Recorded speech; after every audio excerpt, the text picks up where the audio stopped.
Good evening. I'm Eric Deaton. I'm running for the U.S. Senate in the state of Ohio, and I'm here today to talk to you about the FairTax. I started running for office back in June of 2009 as an independent, and I had a fair amount of signatures, about 3,000, was well on my way to making the ballot. The minor parties that got access in December, out of them, the Constitution Party contacted me in January. Having reviewed all the independent candidates, they decided I was the guy that they wanted to put on their ticket. So some evaluation on a personal side of their platform and several interviews with them. They still wanted to stick with me, and the only difference I really found in the platform was the FairTax, which I am a big supporter of. The Constitution Party didn't back the FairTax because they didn't see a constitutional basis for it.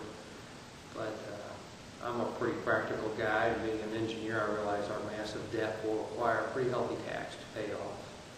We all know the income tax with its 70,000 to 90,000 pages that vary year to year is way out of hand, not understood by a single person on the entire planet, with specialists in different areas, and we have a need for a complete reform of that system. But I offer that we don't reform that system, that we eliminate it, and that we implement the FairTax. The FairTax gives us a simple tax that is a sales tax levied at the time of transaction of a new good to the consumer, and it eliminates all other taxes we have at a federal level. Gone will be corporate taxes, which make our companies uncompetitive overseas. Also gone will be the death tax that many people hate after saving money and amassing assets through your whole life, having to pay taxes on them. It's a shame to think that the government gets to take more taxes again just because you died and you can't leave to your heirs, your legacy, your farm, or your small business. It also eliminates our income tax, which about 47% of the population is not paying at this point anyway, and it eliminates Social Security and Medicaid. Now, all taxes in the end are paid by the consumer, so all these taxes are all rolled up in the price of all the goods we buy.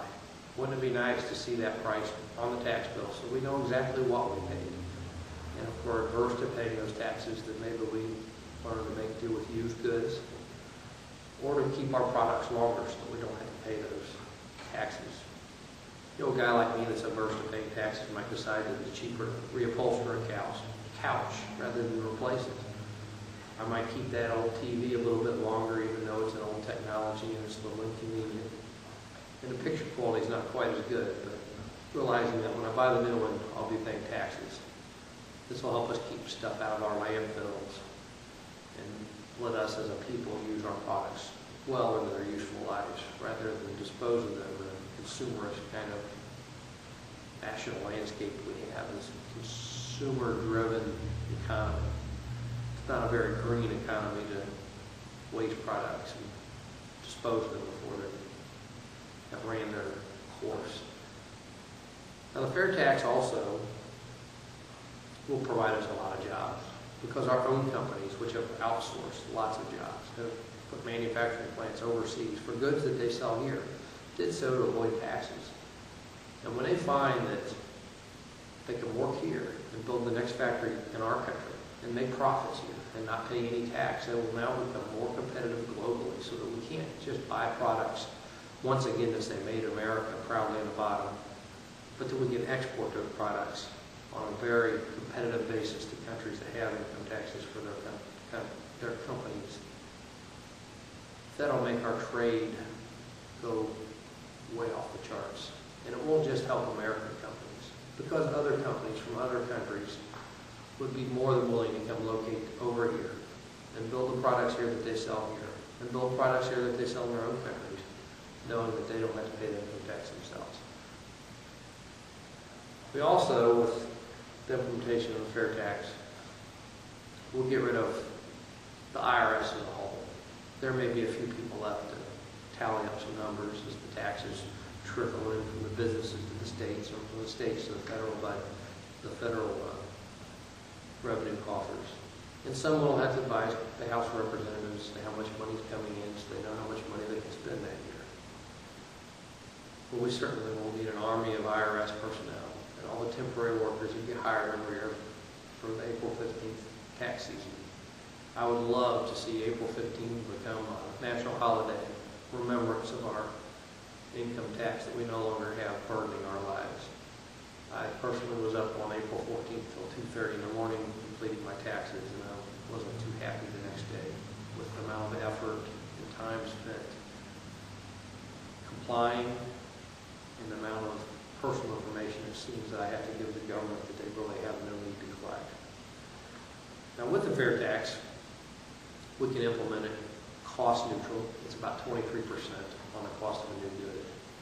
That applies to everything: food, housing, a new home, a new boat, a new car. But once those goods are used, you no longer pay that tax again. This will make products appear to be more expensive. But the fact is, all the vetted taxes in these products that we pay, such as building a new house and all the materials and the many layers of contractors and builders and real estate agents, all the people in the middle that have to pay income tax, no longer would be paying those taxes. So the cost of the product drops. So that the portion of tax we're paying is really just our share of the tax. Now to offset that tax, so that the poor and the disadvantaged and the new workers entering the workforce that have not yet trained themselves to have quite as productive a lifestyle so that they can pay for their families' upbringing, we have a means to give them a prebate. Everybody in the country will get this. A Bill Gates, or the guy that's living in his first apartment, he's 18 years old. Will all qualify to get the tax or relieved by giving them a rebate or a prebate every month that would amount to the tax they pay up to poverty level during that month. They will get this check 12 times a year each month that will offset the basic cost of living, such as food, housing, clothing. And by doing so, the people that choose to live modestly, well within their income levels, or closer to poverty level, will be able to save the difference, invest that money for growth in our country, for innovation, and for starting new businesses, for buying stocks and bonds so that other companies may thrive and grow and prosper internationally and nationally. By doing so, we will drive our economy to all new heights, create jobs and growth that we need for our future, and at the same time relieve the basic necessities of life for the poorest among us. Now, naturally, the guy that wants to buy a new car every year and buys a new speedboat and has 5 or 6 new houses built and lives a few months here and there around the country in his new home will pay more taxes, and then progressively higher as you spend more income that you pay more tax. However, we are able to avoid that tax. We at all times know how much tax we paid by simply looking at the numbers on our receipts. And it's a much fairer system.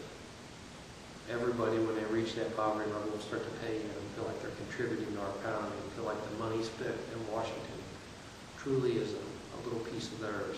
And they'll be a little bit more of a debt hawk and watch over the waste and fraud that goes on in our government. The fair tax also has some other benefits. All those that travel here on vacation in our country will pay the tax. They don't pay our income tax, but if they want to come here and enjoy the natural splendor of our great nation, or see the culture and the diversity, the historical sites, then they'll pay the taxes when they're here. That will help fill our public coffers, just as their taxes are charged to us when we visit their countries through their VAT taxes and value-added taxes and sales taxes. It also will get the legal immigrants trying to work legally, because if you don't come here and work through the proper channels, you won't get your prebate. And they'll see themselves paying a lot more taxes because every dollar they spend will be taxed. Well, naturally, if they're a legal immigrant, they'll start paying taxes if they're working under the table. They'll now have to pay the taxes on their housing and all the new products they buy. But it will motivate them to do things legally, which is something we really need to do. And it'll penalize those illegal immigrants, and I'm all for penalizing people that break our laws and disrespect our country by coming here through the wrong means in an illegal manner. The fair tax over a generation could alleviate our national debt. It will cause growth, increased tax revenues, and in that method we can spend our money more wisely, have more money to spend, and start to pay our debt down.